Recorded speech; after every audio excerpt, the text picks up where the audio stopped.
Imaginez la scène. C'est l'année 1423, quelque part dans les montagnes brumeuses de l'Albanie. Un garçon de 9 ans nommé Gheorghe Kastrioti regarde par la fenêtre de la forteresse de son père. Il voit une colonne de soldats ottomans serpenter sur le chemin de montagne comme un long serpent de fer et de soie. Il ne sait pas encore que ces hommes sont venus pour l'y arracher à tout ce qu'il connaît. Il ne sait pas qu'il deviendra l'arme la plus aiguisée de l'Empire ottoman. Et il ne sait certainement pas qu'un jour, il retournera cette lame contre la gorge du sultan lui-même. Son père, Gheorghe Kastrioti, un seigneur albanais qui contrôlait plusieurs forteresses stratégiques dans les montagnes, avait fait un calcul désespéré. L'Empire ottoman avalait les Balkans comme un feu de forêt. Les petits princes chrétiens avaient deux choix, se soumettre ou brûler. Gheorghe choisit de plier le genou, mais le sultan Mourad II ne faisait confiance à personne. Le tribut en or ne suffisait pas. Il voulait du sang.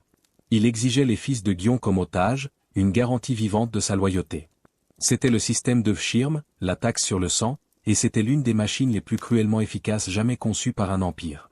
Voici comment ça fonctionnait. Des officiers ottomans parcouraient les territoires conquis, arrachant les garçons chrétiens les plus forts, les plus beaux, les plus intelligents de leur famille. Pas de négociation. Pas d'exception pour les nobles. En fait, les enfants nobles étaient particulièrement précieux. Ces garçons étaient emmenés à la capitale, convertis de force à l'islam, et transformés en janissaires, les soldats d'élite de l'Empire, ou en administrateurs formés pour gouverner au nom du sultan. L'ironie était atroce. Les chrétiens des Balkans étaient conquis par des armées composées de leurs propres enfants volés. Le génie maléfique du système était qu'il créait une caste de guerriers sans loyauté familiale, sans racines, sans identité autre que le service au sultan. Ils ne pouvaient pas hériter de titres ou de terres. Leur seul père était l'Empire. Leur seul frère était l'armée. Leur seul futur était la guerre. Donc, ce jour-là en 1423, le jeune Gheorghe fut séparé de ses frères. Il fut traîné loin de sa mère en larmes, loin des montagnes qu'il connaissait, loin de la langue albanaise qu'il parlait, loin de la foi chrétienne qu'on lui avait enseignée. Il traversa les Balkans enchaînés avec d'autres garçons arrachés à leur village. Certains pleuraient. D'autres regardaient fixement le vide, déjà brisé. Gheorghe, selon les chroniques, restait silencieux. Il observait. Il apprenait. Et quelque part dans ce voyage, une graine de haine pure commençait à germer. À la cour ottomane d'Edirne, le garçon albanais fut renommé. Gheorghe Kastrioti est mort. À sa place naquit Iskandé Bey, Alexandre Bey, nommé d'après Alexandre le Grand par un sultan qui reconnaissait le potentiel brut du garçon. On lui enseigna le turc, l'arabe, le persan. On lui donna les meilleurs tuteurs militaires de l'Empire. Il étudia la stratégie, la cavalerie, l'ingénierie de siège, la diplomatie. Et surtout, on lui enseigna à obéir. Mais voici le détail que les Ottomans ont raté. Quand vous prenez un garçon et que vous effacez son nom, vous pensez avoir effacé son identité. Mais parfois, vous créez juste un fantôme qui se souvient de qui il était. Et ce fantôme attend. Il sourit. Il apprend chaque secret de ses ennemis. Et quand le moment est propice, il frappe. Avant de plonger dans l'histoire de l'un des plus grands rebelles que l'histoire ait oublié, si vous appréciez ces récits sur les vérités cachées du passé, pensez à liker cette vidéo et à vous abonner pour plus de contenu comme celui-ci. Et n'hésitez pas à commenter ci-dessous pour me dire d'où vous nous écoutez. Je trouve incroyable que nous explorions ensemble ces histoires anciennes depuis différentes parties du monde, connectées à travers le temps et l'espace par notre curiosité commune pour le passé. Le jeune Iskandé ne fut pas simplement un bon élève. Il fut exceptionnel. À 15 ans, il commandait déjà des escouades de cavalerie. À 20 ans, il était l'un des généraux les plus prometteurs de l'armée ottomane. Il combattit en Anatolie contre les Turcomans rebelles. Il combattit en Europe contre les Hongrois et les Serbes. Partout où le sultan pointait du doigt, Iskandé allait et gagnait. Les chroniques de l'époque le décrivent comme un phénomène physique. Grand, musclé, avec une endurance surhumaine. Il pouvait rester en selle pendant des jours sans dormir. Il pouvait manier une épée si lourde que d'autres hommes avaient besoin de 2 mains justes pour la soulever. Lors d'un tournoi à la cour, il aurait décapité un buffle d'un seul coup de lame. Vrai ou exagéré? Difficile à dire, mais la légende nous dit au moins que ses contemporains le considéraient comme une force de la nature. Mais au-delà de la force brute, Iskandé était un génie tactique. Il comprenait le terrain. Il comprenait la psychologie. Il savait exactement quand charger et quand battre en retraite pour tendre un piège. Les autres généraux ottomans le respectaient. Le sultan Mourad II lui-même le favorisait, lui confiant des commandements de plus en plus importants. Iskandé était la preuve vivante que le système de Vshirm fonctionnait. Un garçon chrétien albanais était devenu le champion musulman du sultan. Mais il y avait un problème. Chaque victoire qu'Iskandé remportait pour l'Empire ottoman était une victoire contre des gens qui lui ressemblaient. Quand il massacrait des soldats serbes, il voyait des visages qui auraient pu être ceux de ses voisins d'enfance. Quand il brûlait des villages hongrois, il entendait des cris qui ressemblaient à ceux de sa mère qu'on lui avait arrachés. Et quand il conquérait des forteresses chrétiennes dans les Balkans, il savait qu'il trahissait le souvenir de son vrai père. Nous ne savons pas exactement quand la décision a cristallisé dans son esprit. Peut-être que c'était un processus lent, comme la rouille rongeant le fer. Ou peut-être qu'il y a eu un moment précis, une nuit sans lune dans une tente militaire, où il a décidé que le garçon qu'ils avaient essayé de tuer était toujours vivant et qu'il était furieux. Ce que nous savons, c'est qu'en 1443, tout a changé. L'Empire ottoman était engagé dans une campagne massive contre la Hongrie et ses alliés. Le roi hongrois Vladislav et son légendaire commandant Jean Hunyadi avaient lancé une croisade pour repousser les Turcs hors d'Europe. C'était une guerre totale, des dizaines de milliers d'hommes s'affrontant à travers les plaines et les montagnes des Balkans.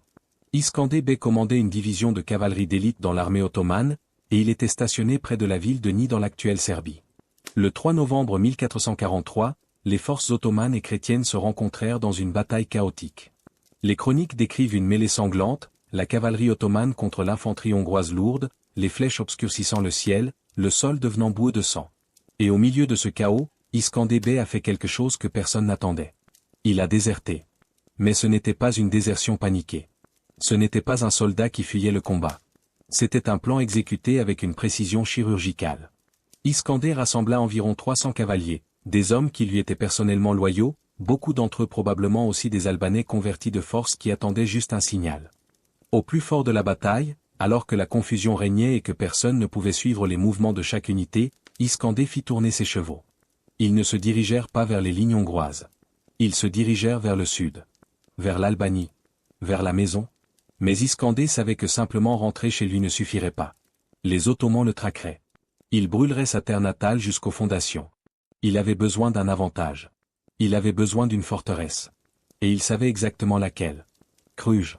La forteresse que son père avait autrefois contrôlée, maintenant occupée par une garnison ottomane. Elle était perchée sur une montagne, entourée de murs épais, pratiquement imprenable par un assaut frontal. Et elle était tenue par des centaines de soldats ottomans qui n'avaient aucune raison de laisser entrer un déserteur. Donc, Iskandar utilisa l'arme la plus puissante de son arsenal, la tromperie. Il connaissait intimement la bureaucratie ottomane. Il savait comment les ordres étaient émis, comment les sceaux étaient fabriqués, comment les messagers étaient traités. Durant la confusion de la bataille de Nis, il avait réussi à mettre la main sur le sceau officiel d'un secrétaire ottoman de haut rang, peut-être en le tuant, peut-être par un tour de passe-passe, les sources diffèrent. Avec ce sceau, il forgea une lettre du sultan lui-même. La lettre ordonnait au gouverneur de Cluj de remettre immédiatement la forteresse à Iskandar Bey, le fidèle général, pour qu'il puisse mieux la défendre contre l'invasion chrétienne imminente. C'était brillant. C'était audacieux. Et ça aurait pu horriblement échouer. Iskandar et ses 300 cavaliers chevauchèrent jour et nuit. Ils traversèrent la Macédoine, évitant les patrouilles ottomanes, se déplaçant comme des fantômes. Quand ils atteignirent Cluj le 28 novembre 1443, ils n'arrivèrent pas en conquérants. Ils arrivèrent en libérateurs apparents. Iskandar, portant toujours son uniforme ottoman, brandissant le sceau impérial, se présenta aux portes. Le gouverneur turc, un homme nommé Zabel Pacha, sortit pour rencontrer le célèbre général. Il examina la lettre. Le sceau avait l'air authentique. L'ordre semblait logique compte tenu de la guerre qui faisait rage au nord. Et surtout, pourquoi soupçonnerait-il Iskandar Bey, l'un des commandants les plus décorés de l'Empire? Les portes s'ouvrirent. La garnison ottomane accueillit Iskandar et ses hommes à l'intérieur. Et puis l'enfer se déchaîna. Une fois à l'intérieur, Iskandar donna le signal. Ses 300 cavaliers dégainèrent leurs épées. Ce qui suivit fut un massacre rapide et brutal. Les soldats ottomans, pris complètement par surprise, n'eurent aucune chance. Certains furent tués dans leur caserne. D'autres furent pourchassés dans les rues étroites de la forteresse. Zabel Pacha lui-même fut exécuté, certaines sources disent par la main d'Iskandar personnellement. En quelques heures, Cluj était albanaise à nouveau. Iskandar Bey monta au point le plus haut de la forteresse. Il arracha son turban ottoman. Il jeta son uniforme turc. Il déclara publiquement qu'il rejetait l'islam et retournait à la foi chrétienne de sa naissance. Il annonça que Gheorghe Castrioti était de retour, et qu'à partir de ce jour, il se battrait pour libérer l'Albanie de l'Empire ottoman. Les paysans albanais dans les vallées en dessous entendirent les nouvelles et n'osaient pas y croire. Le fils de Gheorghe Castrioti, celui qu'ils pensaient perdu à jamais pour les Turcs, était revenu. Et il n'était pas revenu les mains vides. Il était revenu avec une forteresse, une armée, et 20 ans d'entraînement militaire ottoman. C'était la trahison parfaite. L'Empire ottoman avait pris un garçon et l'avait transformé en une arme. Maintenant, cette arme pointait directement vers le cœur de l'Empire. Quand les nouvelles de la défection d'Iskandé atteignirent le sultan Mourad II, la réaction fut explosive. Imaginez la rage. Votre général le plus brillant, un homme que vous avez personnellement élevé et favorisé, un homme en qui vous aviez placé une confiance immense, vient non seulement de déserter, mais a aussi volé une forteresse stratégique en utilisant votre propre sceau. C'était une humiliation personnelle autant qu'un désastre militaire. Mourad jura que Skanderbeg, comme les Albanais commençaient maintenant à l'appeler, serait capturé vivant et empalé devant les murs d'Edirne. Mais jurer la vengeance est facile. L'exécuter contre un homme qui connaît chacune de vos tactiques, chaque faiblesse de votre armée, chaque secret de votre stratégie, c'était une toute autre affaire. Skanderbeg ne perdit pas de temps. Il savait que l'Empire ottoman enverrait des armées pour l'écraser, et il savait que seul, même avec Kruj, il ne pourrait pas tenir. L'Albanie de l'époque n'était pas une nation unie. C'était une mosaïque fracturée de seigneurs féodaux, chacun contrôlant sa propre vallée, sa propre forteresse, se méfiant de ses voisins autant que des Turcs. Ces seigneurs albanais, les princes de maisons anciennes, étaient farouchement indépendants. Ils avaient passé des générations à se battre les uns contre les autres pour des terres, de l'honneur, des vendettas de sang qui remontaient à des siècles. Convaincre ces hommes de mettre de côté leurs différences et de s'unir contre l'Empire ottoman était comme essayer de convaincre une meute de loups de chasser ensemble au lieu de se dévorer mutuellement. Mais Skanderbeg avait un avantage. Il n'était pas juste un seigneur local. Il était une légende vivante. Il était le garçon qui avait été volé et qui était revenu. Il était le général qui avait vaincu les ennemis de l'islam au nom du sultan et qui avait maintenant retourné ses compétences contre l'Empire. Et surtout, il avait prouvé qu'il était possible de défier les Ottomans et de survivre. En mars 1444, Skanderbeg convoqua les princes albanais à une rencontre dans la ville de Lez, sur la côte nord de l'Albanie. C'était un pari risqué. Certains de ces hommes étaient ses ennemis jurés. D'autres avaient collaboré avec les Ottomans. Certains le voyaient comme un parvenu, un castrioti qui prétendait commander des hommes de lignée plus ancienne. Mais ils vinrent. Parce que dans le fond, ils savaient tous la vérité. Divisés, ils seraient avalés un par un. Unis, ils avaient peut-être une chance. La rencontre de Lez produisit ce qu'on appelle maintenant la Ligue de Lez, une alliance militaire de princes albanais avec Skanderbeg comme commandant en chef. Ce n'était pas un État moderne. Il n'y avait pas de parlement, pas de capitale fixe, pas de loi commune au-delà de l'accord de se défendre mutuellement contre les Turcs. Chaque seigneur gardait le contrôle de son propre territoire. Mais quand l'Empire ottoman attaquait, il jurait de se rassembler sous la bannière de Skanderbeg. C'était fragile. C'était imparfait. C'était constamment au bord de l'effondrement à cause de jalousie et de trahison. Mais ça existait. Et pour les 25 années suivantes, cette alliance fragile ferait quelque chose que personne ne croyait possible. Elle tiendrait tête au plus grand empire de la Terre. Maintenant, parlons de géographie, parce que sans comprendre le terrain, vous ne pouvez pas comprendre comment Skanderbeg a accompli ce qu'il a fait. L'Albanie est un cauchemar pour un envahisseur. Ce n'est pas comme les vastes plaines de Hongrie où la cavalerie ottomane pouvait manœuvrer librement. Ce n'est pas comme les terres basses de Grèce où les armées pouvaient marcher sans obstruction. L'Albanie est une forteresse naturelle de montagne. Les Alpes albanaises au nord s'élèvent à plus de 2500 mètres. Les vallées sont étroites, les cols sont rares et facilement défendables. Les rivières coupent des gorges profondes. Les forêts sont denses. Il n'y a pas de grandes routes, juste des sentiers de montagne où les armées doivent avancer en file indienne, vulnérables aux embuscades. Pour un commandant qui voulait mener une guerre défensive, c'était le paradis. Pour un empire qui voulait conquérir et tenir le territoire, c'était l'enfer. Skanderbeg connaissait chaque col, chaque grotte, chaque sentier secret. Il avait grandi dans ces montagnes. Et maintenant, il allait les transformer en un abattoir pour les armées ottomanes. La première grande épreuve vint en 1444. Le sultan Mourad, encore bouillant de rage, envoya une armée de 25 000 hommes avec un seul ordre, brûler Kruj et ramener la tête de Skanderbeg. L'armée était commandée par Ali Pacha, un général compétent qui avait écrasé des rébellions auparavant. Skanderbeg avait environ 10 à 15 000 hommes. Beaucoup étaient des paysans récemment armés, pas des soldats professionnels. Ses forces étaient surpassées en nombre et largement surpassées en équipement. Sur papier, ça aurait dû être un massacre. Ali Pacha le pensait certainement. Mais Skanderbeg ne combattit pas sur papier. Il combattit sur un terrain qu'il avait personnellement choisi. Il laissa l'armée ottomane marcher profondément en territoire albanais, ne leur offrant que de petites escarmouches, donnant l'impression qu'il battait en retraite. Ali Pacha, confiant, continua à avancer, ses lignes d'approvisionnement s'étirant, ses hommes se fatiguant de l'escalade constante des montagnes. Le terrain que Skanderbeg choisit pour la bataille était près de Torviol, une vallée étroite entourée de collines boisées. C'était parfait pour ce qu'il avait en tête. L'armée ottomane entra dans la vallée, s'attendant à rencontrer les Albanais de front. Au lieu de cela, ils trouvèrent une petite force de blocage qui s'engaga brièvement puis se retira. Ali Pacha, pensant qu'il poursuivait une armée en fuite, pressa ses hommes en avant. C'est alors que les montagnes prirent vie. Des deux côtés de la vallée, des milliers de guerriers albanais surgissaient des forêts et des rochers. Skanderbeg avait divisé son armée, cachant la majorité de ses forces sur les flancs pendant que l'ennemi se concentrait sur le petit appât au centre. C'était une embuscade classique, mais exécutée avec une précision mortelle. Les archers albanais déclenchaient des volées de flèches dans les rangs serrés des Ottomans. Les fantassins chargeaient vers le bas des pentes, utilisant la gravité pour augmenter l'impact de leurs charges. Les cavaliers albanais, bien que peu nombreux, frappaient les flancs exposés, créant la panique. L'armée ottomane, prise au piège dans un terrain étroit, ne pouvait pas se déployer correctement. Leurs avantages numériques ne signifiaient rien quand ils ne pouvaient combattre que sur un front étroit. La discipline commença à se briser. Les unités se bousculaient les unes les autres essayant de battre en retraite. Les ordres se perdaient dans le chaos. Skanderbeg lui-même combattait en première ligne. Ce n'était pas un général qui commandait depuis l'arrière. Il portait une armure distincte, un casque avec une tête de chèvre en bronze, devenu son symbole.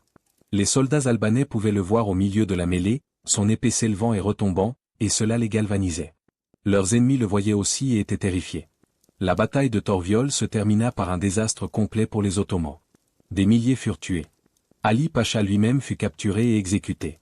Le reste de l'armée se dispersa, fuyant à travers les montagnes, harcelés à chaque étape par des raiders albanais qui connaissaient le terrain.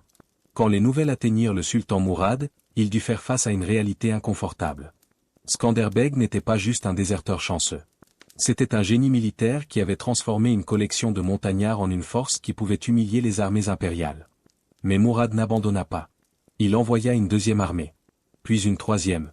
Chaque fois, Skanderbeg utilisait les mêmes tactiques, éviter les batailles ouvertes, attirer l'ennemi dans un terrain difficile, frapper depuis les montagnes, disparaître avant que les Ottomans ne puissent contre-attaquer avec toute leur force. C'était une guerre d'usure, une guerre de frustration, et c'était exactement le type de guerre que Skanderbeg pouvait gagner. Il ne devait pas conquérir l'Empire ottoman. Il devait juste le rendre si douloureux, si coûteux, si humiliant d'essayer de conquérir l'Albanie que finalement, ils abandonneraient. Mais en 1451, quelque chose changea.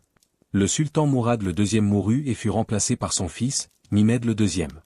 Ce jeune sultan de 19 ans était différent. Il était brillant, ambitieux, impitoyable, et obsédé par la gloire.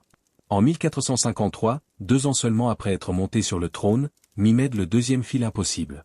Il conquit Constantinople, la ville qui avait résisté à tous les assauts pendant 1000 ans. Il brisa les murs infranchissables avec de la nouvelle artillerie massive. Il mit fin à l'Empire romain d'Orient, transformant la grande cathédrale de Sainte-Sophie en mosquée. Mehmed était maintenant connu sous le nom de Mehmed le Conquérant. Il était la terreur de l'Europe chrétienne. Les rois tremblaient à son nom. Le pape prêchait des croisades contre lui. Et pourtant, il y avait un homme qui ne tremblait pas. Un homme qui avait continuellement défié l'Empire ottoman pendant plus d'une décennie. Un homme qui, par sa simple existence, prouvait que Mehmed n'était pas invincible. Ce nom, Skanderbeg. Pour Mehmed, c'était intolérable. Il avait conquis Constantinople. Il avait vaincu les Byzantins, les Serbes, les Hongrois. Mais ce petit bout de montagnes albanaises restait libre, dirigé par un homme qui avait été formé par les Ottomans eux-mêmes. Ça devint personnel. Mehmed le Conquérant, l'homme qui avait fait tomber Constantinople, allait maintenant consacrer des ressources massives, des armées entières, à écraser un seul homme. Ce qui suivit fut l'une des luttes les plus intenses et les plus brutales du XVe siècle. Et à chaque tournant, l'homme qui avait conquis la ville inconquérable allait être humilié par le rebelle des montagnes albanaises. Mehmed le II n'était pas le genre d'homme à faire les choses à moitié. Quand il décida de résoudre le problème Skanderbeg, il le fit avec la pleine puissance de l'Empire ottoman. En 1450, avant même la chute de Constantinople, il envoya une armée massive de plus de 100 000 hommes en Albanie, commandée par un de ses généraux les plus compétents, Firuz Pacha. 100 000 hommes. Pour mettre cela en perspective, c'était presque autant que l'armée que Guillaume le Conquérant avait utilisée pour envahir toute l'Angleterre. Et elle était dirigée contre un territoire plus petit que certaines provinces françaises modernes, défendu par peut-être 15 à 20 000 soldats albanais. Firuz Pacha avait un plan simple, ignorer Cluj pour l'instant et dévaster la campagne. Brûler les récoltes, détruire les villages, forcer Skanderbeg à sortir pour une bataille rangée où la supériorité numérique ottomane l'écraserait. Skanderbeg regarda cette énorme armée envahir son pays et fit exactement ce que Firuz voulait. Il sortit pour livrer bataille. Mais pas de la manière que les Ottomans attendaient. La confrontation eut lieu dans les plaines d'Albulna en 1457. Skanderbeg avait environ 14 000 hommes. Firuz en avait au moins 80 000, certaines sources disent jusqu'à 120 000. Sur papier, ce n'était pas une bataille. C'était un suicide. Mais Skanderbeg avait étudié le terrain avec une précision maniaque. Il choisit un champ de bataille près d'une rivière avec des collines sur les flancs. Il positionna son infanterie au centre, formant une phalange défensive serrée. Il cacha sa cavalerie dans les plis du terrain. Firuz Pacha, voyant l'armée albanaise si largement surpassée en nombre, ordonna une charge frontale massive. Pourquoi pas? Il avait une supériorité numérique écrasante. Il allait simplement submerger l'ennemi par le poids des nombres. L'infanterie ottomane s'écrasa contre la ligne albanaise. Et la ligne tint bon. Les Albanais combattaient avec la férocité des hommes qui défendaient leur foyer, leur famille, leur liberté même. Chaque pouce de terrain était contesté avec du sang. Firuz, frustré que son centre ne perce pas, fit ce que font la plupart des commandants dans cette situation, il engagea ses réserves. Il fit avancer de plus en plus d'unités dans la mêlée centrale, essayant de briser cette ligne albanaise têtue par la simple masse. C'est exactement ce que Skanderbeg attendait. Avec la majorité de l'armée ottomane engagée dans un combat de front, leurs flancs étaient exposés. Skanderbeg donna le signal. La cavalerie albanaise, cachée dans les collines, explosa sur les deux flancs de l'armée ottomane simultanément. Ce n'était pas une petite force de raid. Skanderbeg avait concentré pratiquement toute sa cavalerie pour ce coup de faux à double tranchant. Les cavaliers albanais s'écrasèrent dans les flancs ottomans comme une tempête de fer, roulant les lignes ennemies, créant la panique. En même temps, l'infanterie albanaise au centre, qui avait simplement tenu bon et absorbé les punitions, passa soudainement à l'offensive. Ils avancèrent, poussant contre les unités ottomanes fatiguées et désorganisées. L'armée ottomane commença à se désintégrer. Les unités sur les flancs, frappées par la cavalerie, se retournèrent pour fuir et se heurtèrent aux unités derrière elles. Les ordres se perdirent dans le chaos. La discipline, cette chose vitale qui transforme une foule en armée, s'évaporait. Ce qui avait commencé comme une bataille se transforma en déroute, puis en massacre. Les soldats ottomans jetaient leurs armes et couraient, essayant d'atteindre la rivière. Beaucoup se noyèrent dans la panique. D'autres furent abattus par la cavalerie albanaise qui les poursuivait comme des loups chassant un troupeau. Firuz Pacha lui-même fut tué dans la bataille. Des dizaines de milliers de soldats ottomans moururent. L'équipement capturé, les tentes, les armes, les drapeaux, était si abondant que Skanderbeg put rééquiper toute son armée avec du matériel ottoman. La bataille d'Albulna n'était pas simplement une victoire. C'était une humiliation. Une armée ottomane aussi grande que celle qui avait assiégé Constantinople avait été détruite par une force un cinquième de sa taille, commandée par un homme qui avait appris la guerre dans les écoles militaires ottomanes. Quand les nouvelles atteignirent Mehmed le Conquérant, il entra dans une rage si violente que ses courtisans craignaient pour leur vie. Comment était-ce possible? Il avait conquis Constantinople. Il avait vaincu les plus grandes armées d'Europe. Et pourtant, ce Albanais continuait à le défier. Mais Mehmed n'était pas juste furieux. Il était aussi pragmatique. Il réalisa que la force brute seule ne vaincrait pas Skanderbeg. Il devait être plus intelligent. Il devait utiliser la diplomatie, la trahison, le siège, la guerre psychologique, tous les outils à sa disposition. En 1466, Mehmed décida d'en finir personnellement. Il rassembla la plus grande armée jamais assemblée contre l'Albanie, plus de 150 000 hommes, accompagnés d'un train de siège massif avec des dizaines de canons géants, les mêmes types d'armes qui avaient brisé les murs de Constantinople. L'objectif, Cluj, la forteresse de Skanderbeg, le symbole de la résistance albanaise. Mehmed jura qu'il prendrait cette forteresse ou mourrait en essayant. Le siège de Cluj en 1466 fut l'un des événements militaires les plus intenses du XVe siècle. Mehmed n'était pas venu pour un siège rapide. Il construisit un camp permanent autour de la forteresse, un réseau de tranchées, de palissades, de tours. Il installa ses canons et commença à bombarder les murs jour et nuit. Le rugissement des canons était constant. Les boules de pierre massives s'écrasaient contre les murs de Cluj, faisant vibrer toute la montagne. La fumée et la poussière obscurcissaient le ciel. À l'intérieur de la forteresse, les défenseurs pouvaient sentir le sol trembler sous leurs pieds à chaque impact. Mais Cluj n'était pas Constantinople. Les murs de Constantinople étaient anciens, construits pour résister à des catapultes, pas à des canons. Les murs de Cluj avaient été renforcés par Skanderbeg avec précisément ce genre de siège à l'esprit. Ils étaient plus épais, inclinés pour dévier les coups, construits sur de la roche solide qui ne s'effondrerait pas facilement. Et surtout, Skanderbeg n'était pas piégé à l'intérieur. Il avait laissé une garnison forte dans la forteresse, commandée par des capitaines en qui il avait confiance, des hommes qui préféreraient mourir plutôt que de se rendre. Pendant ce temps, lui et l'armée mobile albanaise étaient à l'extérieur, libres de se déplacer. Voici le génie de sa stratégie. Pendant que Mehmed concentrait son attention sur Cluj, Skanderbeg attaquait partout ailleurs. Il frappait les convois de ravitaillement ottomans, coupant les lignes d'approvisionnement. Il attaquait les détachements isolés. Il brûlait les camps de nourriture. Il rendait chaque morceau de nourriture, chaque flèche, chaque boulet de canon un trésor précieux que les Ottomans devaient défendre. L'armée de Mehmed commença à affamer. Les soldats qui étaient venus conquérir mouraient de malnutrition et de maladie. Le moral s'effondrait. Les hommes murmuraient que la forteresse était maudite, que Skanderbeg avait passé un pacte avec le diable. Mehmed ordonna assaut après assaut. Les janissaires, ses troupes d'élite, montaient les échelles encore et encore, essayant de prendre les murs par la force brute. Les défenseurs les repoussaient à chaque fois, versant de l'huile bouillante, lançant des pierres, tirant des flèches dans la masse d'attaquants. Le siège dura des mois. L'hiver arriva, transformant le camp ottoman en un bourbier gelé de misère. Les soldats mouraient de froid, de faim, de dysenterie. Mehmed lui-même tomba malade. Son médecin personnel le supplia de lever le siège et de retourner à la capitale avant que l'armée entière ne périsse. En avril 1467, après presque 5 mois d'assauts infructueux, Mehmed le Conquérant fit quelque chose qu'il avait rarement fait dans sa vie. Il admit la défaite.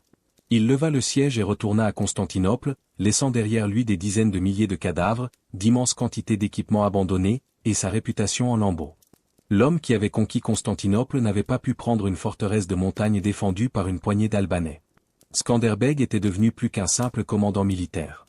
Il était devenu un symbole, une légende vivante. Les chansons sur lui se répandaient à travers l'Europe. Le pape l'appela athlète du Christ. Les rois d'Europe l'envoyèrent de l'argent et des armes, bien que jamais autant qu'il en avait besoin ou qu'ils avaient promis. Mais voici la tragédie sous-jacente à toute cette légende. Pendant que Skanderbeg combattait pour sa survie, pendant qu'il remportait victoire après victoire impossible contre l'Empire ottoman, l'Europe chrétienne, celle qu'il défendait prétendument, le laissait essentiellement se débrouiller seul. Parlons de cette trahison, parce que c'est l'une des ironies les plus amères de toute l'histoire de Skanderbeg. Les papes, les rois, les ducs de toute l'Europe occidentale louaient Skanderbeg comme le champion de la chrétienté. Ils l'appelaient le rempart contre l'islam. Ils le comparaient au héros de l'Antiquité. Mais quand il s'agissait d'envoyer des armées réelles, des renforts significatifs, de l'argent substantiel? Silence. Ou pire, promesses vides. Venise, la puissance navale juste de l'autre côté de l'Adriatique, était particulièrement hypocrite. Les Vénitiens faisaient commerce avec les Ottomans tout en prétendant soutenir Skanderbeg. Ils signaient des traités avec lui, puis les violaient quand c'était commercialement avantageux. Parfois, ils envoyaient de petites sommes d'argent ou quelques soldats, juste assez pour se sentir vertueux, mais jamais assez pour faire une vraie différence. Le royaume de Naples envoya occasionnellement des troupes, mais toujours trop peu et toujours avec leurs propres agendas politiques. Ils voyaient Skanderbeg comme un outil utile pour distraire les Ottomans, pas comme un allié à soutenir pleinement. Le pape lui-même, bien qu'il ait proclamé plusieurs croisades pour aider l'Albanie, ne put jamais convaincre les rois d'Europe d'unir leurs forces. Chacun était trop occupé avec ses propres guerres, ses propres ambitions. L'Angleterre et la France s'entretuaient dans la guerre de 100 ans. Le Saint-Empire romain germanique était un patchwork fragmenté de seigneurs querelleurs. La Hongrie, qui aurait dû être le plus grand allié de Skanderbeg puisqu'elle faisait aussi face à la menace ottomane, était épuisée par des décennies de guerre. L'ironie était cruelle. Skanderbeg combattait les Ottomans non seulement pour l'Albanie, mais pour toute l'Europe chrétienne. Chaque année qu'il retenait les armées ottomanes dans les montagnes albanaises était une année que ces armées ne pouvaient pas être utilisées pour envahir la Hongrie, l'Italie, ou pousser plus profondément dans les Balkans. Il était le bouclier de l'Europe, et l'Europe le laissait se briser seule. Il y eut des moments où Skanderbeg envisagea d'abandonner. Pas de se rendre aux Ottomans, jamais ça, mais d'évacuer l'Albanie entièrement. Plusieurs fois, il reçut des offres du royaume de Naples ou de Venise pour lui donner des terres et une pension s'il amenait simplement son peuple de l'autre côté de l'Adriatique et laissait l'Albanie aux Turcs. Il refusa toujours. Parce que malgré toutes les trahisons, malgré tout l'abandon, il se battait pour quelque chose de plus grand que la simple survie. Il se battait pour sa terre, pour son peuple, pour l'idée que de petites nations avaient le droit d'exister librement. Mais le coup était horrible. 25 ans de guerre constante. 25 ans de chaque récolte étant une cible potentielle pour les raideurs ottomans. 25 ans de chaque jeune homme sachant qu'il pourrait être appelé à combattre et à mourir. 25 ans de regarder des villages brûlés, de voir des familles détruites, de vivre avec l'épée de Damoclès suspendue au-dessus de chaque moment de paix. Et Skanderbeg lui-même payait un prix personnel. Il était constamment en campagne, constamment au combat. Il dormait dans une armure. Il mangeait des rations de campagne. Il n'eut jamais de véritable paix, jamais de temps pour simplement vivre. Il s'était marié en 1451 à Donika Castrioti, la fille d'un seigneur albanais, en partie par amour, en partie pour renforcer l'alliance. Ils eurent un fils, Guion, nommé d'après le père de Skanderbeg. Mais combien de temps Skanderbeg passa-t-il réellement avec sa famille? Combien de nuits put-il dormir dans son propre lit au lieu d'une tente militaire? Combien d'anniversaires de son fils ratait-il parce qu'il était occupé à empêcher une invasion ottomane? Le héros était aussi prisonnier. Prisonnier de sa propre légende, de ses propres victoires, de l'espoir qu'il représentait. Il ne pouvait pas s'arrêter. S'il s'arrêtait, la résistance s'effondrerait. S'il mourait, l'Albanie tomberait. Et en 1468, après 25 ans de combats ininterrompus, le corps de Skanderbeg commença enfin à céder. Il tomba malade. Les sources de l'époque ne sont pas claires sur la maladie exacte. Certains disent la malaria, commune dans les marais côtiers. D'autres suggèrent une fièvre de camp, ou simplement l'épuisement total d'un corps qui avait été poussé au-delà des limites humaines pendant un quart de siècle. Skanderbeg savait qu'il était en train de mourir. Il appela ses capitaines, ses proches. Il essaya de mettre en place une succession, de s'assurer que la résistance continuerait. Mais dans son cœur, il devait savoir la vérité. La résistance albanaise n'était pas une institution. Ce n'était pas un système. C'était un homme. C'était son génie, son charisme, sa réputation, sa capacité à unir les Albanais querelleurs et à surpasser les généraux ottomans. Sans lui, comment cela pourrait-il continuer? Le 17 janvier 1468, dans la ville de Lez, la même ville où il avait formé la Ligue albanaise 24 ans auparavant, Gjergj Kastrioti, connu dans le monde sous le nom de Skanderbeg, mourut. Il avait 62 ou 63 ans, un âge avancé pour un guerrier de cette époque, mais ça semblait tragiquement jeune pour une légende. La nouvelle de sa mort se répandit à travers l'Albanie comme un vent froid. Les gens pleuraient dans les rues. Les guerriers qui avaient combattu sous lui pendant des décennies se sentaient soudain perdus, comme des navires dont l'ancre s'était détachée. Le symbole vivant de la résistance était parti. Et les Ottomans? Quand la nouvelle atteignit Constantinople, il y eut célébration. Enfin, après 25 ans de frustration, d'humiliation, de défaite après défaite, l'obstacle était supprimé. Pas par l'épée ottomane, mais par la simple mortalité. Mehmed le Conquérant, qui avait été obsédé par Skanderbeg, qui avait subi tant d'humiliations en essayant de le vaincre, ordonna une nouvelle invasion immédiate. Cette fois, sans Skanderbeg pour les arrêter, les armées ottomanes déferlèrent sur l'Albanie. La résistance s'effondra avec une rapidité déchirante. Les seigneurs albanais, sans le leader charismatique pour les unir, retournèrent à leurs vieilles habitudes, se querellaient entre eux, chacun essayant de négocier son propre accord avec les Ottomans. Certains combattirent bravement et furent détruits. D'autres se rendirent et furent absorbés dans l'Empire. En 1479, seulement 11 ans après la mort de Skanderbeg, Cluj tomba finalement. La forteresse qui avait résisté à d'innombrables sièges, qui était devenue le symbole de la résistance, fut prise. Les Ottomans massacrèrent une grande partie de la population restante. D'autres furent réduits en esclavage ou exilés. L'Albanie devint une province ottomane, une situation qui durerait plus de 400 ans. Mais voici où l'histoire devient encore plus étrange et plus sombre. Même mort, Skanderbeg terrifiait les Ottomans.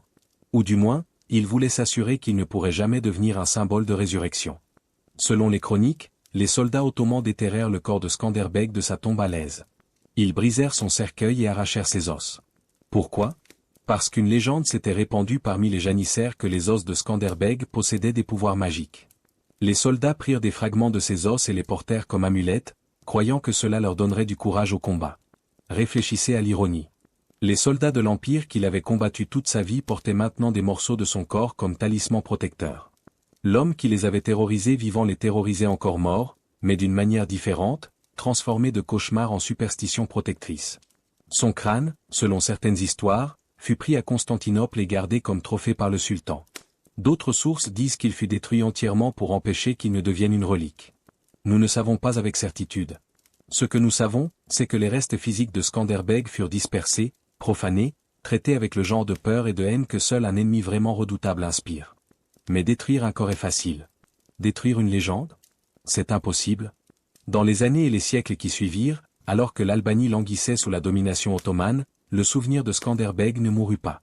Il alla sous terre, préservé dans les chansons folkloriques, dans les histoires que les grands-parents racontaient aux enfants, dans les ballades chantées par les poètes itinérants. En Europe occidentale, Skanderbeg devint une figure semi-mythique. Des livres sur sa vie furent publiés en latin, en italien, en français. Les dramaturges écrivirent des pièces sur lui. Les artistes peignirent sa ressemblance, toujours avec ce casque iconique à tête de chèvre. Il fut célébré comme un héros chrétien, bien que de manière ironique, l'Europe chrétienne l'est abandonnée quand il en avait le plus besoin. Au XIXe siècle, lorsque le nationalisme balaya l'Europe et que les peuples sous domination ottomane commencèrent à lutter pour leur indépendance, Skanderbeg fut ressuscité comme symbole national. Pour les Albanais cherchant à recréer leur propre État après des siècles de domination étrangère, Skanderbeg était la preuve que l'Albanie avait autrefois été libre, forte, capable de défier des empires. Quand l'Albanie gagna finalement son indépendance en 1912, Skanderbeg fut immédiatement adopté comme héros national. Son image apparut sur les drapeaux, les pièces de monnaie, les timbres. Des statues furent érigées. La place principale de Tirana, la capitale, comporte une statue massive de Skanderbeg à cheval, épée levée, éternellement défiant. Même sous le régime communiste qui gouverna l'Albanie de 1944 à 1991, un régime officiellement athée qui détruisit la plupart des symboles religieux, Skanderbeg fut préservé. Les communistes le réinventèrent, le dépouillant de ses associations religieuses et le transformant en héros laïque de la résistance contre les oppresseurs étrangers. L'ironie, bien sûr, est que Skanderbeg lui-même aurait probablement détesté le communisme, mais les symboles sont flexibles de cette manière. Aujourd'hui, plus de 550 ans après sa mort, Skanderbeg reste une figure centrale de l'identité albanaise. Chaque écolier albanais apprend son histoire. Son casque est reproduit sur le drapeau national. Son nom est invoqué dans les discours politiques, dans les chansons patriotiques, dans les moments de crise nationale. Mais au-delà de l'Albanie, combien de gens connaissent son histoire? Demandez à la personne moyenne en Europe ou en Amérique qui était Skanderbeg, et vous obtiendrez probablement un regard vide. Même les gens qui connaissent l'histoire médiévale sont souvent ignorants de lui. Pourquoi? Pourquoi un homme qui a défié le plus grand empire de son temps pendant 25 ans, qui a remporté victoire après victoire impossible, qui a été loué par ses contemporains comme l'un des plus grands commandants militaires vivants, est-il si oublié? Partie de la réponse est géographique. L'Albanie est petite. Elle est périphérique au grand récit de l'histoire européenne. L'histoire est écrite par les centres de pouvoir, Rome, Paris, Londres, Constantinople. Les petites nations dans les marges sont oubliées à moins qu'elles n'interfèrent directement avec les grandes puissances. Une autre partie est narrative. L'histoire de Skanderbeg n'a pas une fin heureuse. Il combattit héroïquement et perdit quand même. L'Albanie tomba. Les Ottomans gagnèrent. Nous aimons les histoires où les outsiders triomphent définitivement. Nous aimons William Wallace, même si l'Écosse perdit finalement son indépendance, parce que l'histoire a une structure dramatique satisfaisante. Skanderbeg fut trop complexe, trop long, trop épuisant. 25 ans de guerre est trop pour un film hollywoodien soigné. Et peut-être, la raison la plus sombre, Skanderbeg fut trop efficace à retarder les Ottomans. Si l'Albanie était tombée rapidement, si les Ottomans avaient pu utiliser ses ressources pour conquérir plus d'Europe, peut-être que les historiens européens occidentaux y prêteraient plus d'attention. Au lieu de cela, Skanderbeg gagna assez de temps pour que les autres nations se préparent, ralentit l'expansion ottomane juste assez, puis mourut et fut oublié par ceux qui l'avaient aidé à sauver. Mais voici ce que nous ne devrions pas oublier. Skanderbeg prouva quelque chose de fondamental sur la nature de la résistance, de la détermination, de l'ingéniosité humaine face à des champs impossibles. Il prouva qu'un petit peuple, s'il est déterminé, s'il est intelligent, s'il exploite chaque avantage du terrain, de la tactique, de la psychologie, peut tenir tête à un empire. Pas pour toujours, peut-être, mais assez longtemps pour compter. Assez longtemps pour inspirer. Assez longtemps pour prouver que le pouvoir n'est pas seulement une question de nombre ou de richesse. Il prouva que la trahison peut être retournée, que les outils de l'oppresseur peuvent être utilisés contre lui. L'Empire ottoman prit un garçon, essaya d'effacer son identité, et créa accidentellement son plus grand ennemi. Chaque compétence qu'Iskandébé apprit au service du sultan fut retournée contre l'Empire avec une efficacité dévastatrice. Il prouva que le leadership compte. Sans Skanderbeg, l'Albanie aurait probablement été conquise dans les années 1440. Avec lui, elle resta libre pendant un quart de siècle de plus. Un homme fit cette différence. Pas parce qu'il était surhumain, mais parce qu'il était extraordinairement compétent, déterminé, et capable d'inspirer les autres à se battre au-delà de leurs propres limites perçues. Et peut-être le plus important, il prouva que même dans la défaite, la résistance a de la valeur. Oui, l'Albanie tomba finalement. Oui, les Ottomans conquirent le territoire. Mais ils ne conquirent jamais l'esprit. Le souvenir de la liberté, préservé dans l'histoire de Skanderbeg, survécut à 400 ans de domination ottomane et devint la fondation d'une nation renaissante. C'est pourquoi son histoire compte. Pas parce que c'est une fable réconfortante de bien contre mal. Pas parce que c'est un conte héroïque propre avec une fin satisfaisante. Mais précisément parce que c'est compliqué, tragique, et réel.